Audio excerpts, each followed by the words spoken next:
The checkout was supposed to be Sunday morning.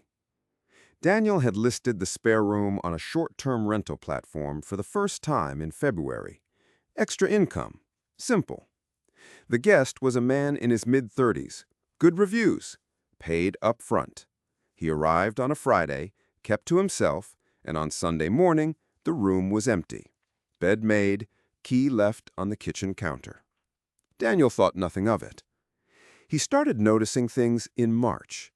Small things at first. Food in the fridge he didn't buy. A half-drunk glass of water on the kitchen counter that he hadn't poured. His bathroom door occasionally closed when he was certain he'd left it open. He told himself he was tired. He was working long hours. He put the food down to a confused shopping trip. In April, he started hearing sounds at night.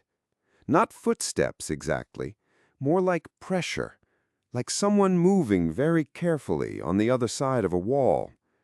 He had the boiler checked. He had a pest control company come through for mice. Nothing was found. The sounds continued. Then, in May, he noticed something strange in his wardrobe. The clothes on the left-hand side had been moved. Not dramatically, just shifted, like someone had reached past them to get to the back wall. Daniel pushed the clothes aside and looked. At the back of the wardrobe was a panel, a thin access door leading to the cavity space behind the bedroom wall. He had never noticed it before. He had lived in that house for 4 years, and he had never seen it. The panel was unlocked. He opened it. Inside the cavity space, there was a sleeping bag, a water bottle, a small torch, and a phone charger, which was plugged into a socket on the other side of the wall, drawing power from Daniel's electrical circuit. The man who had rented his room in February had never left. He had checked out of the bedroom and moved into the walls. For 3 months, he had been living in the cavity space behind the spare room. He had been coming out at night to use the kitchen, the bathroom, to move through the house while Daniel slept. Daniel called the police. The man was found 2 streets away. When investigators examined the cavity space properly, they found evidence of a considerably longer occupation than 3 months.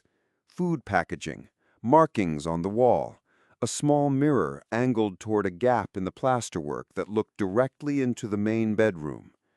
The man had been watching Daniel sleep. What the investigation never fully established was when the first occupation had begun. The short-term rental booking from February was real, but the access panel in the wardrobe hadn't been installed 3 months ago. The screws holding the frame in place were rusted. The wood behind the panel had dust settled on it in layers that didn't match a recent installation. The man claimed he had rented the room legitimately, that he had found the panel by accident and simply never left.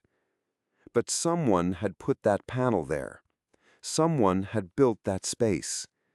And the question that Daniel has never been able to stop asking, the one that makes it impossible for him to live in that house, or any house with walls he can't see behind, is whether the man who came through the front door in February was the first person who had ever used it, or just the first one he found.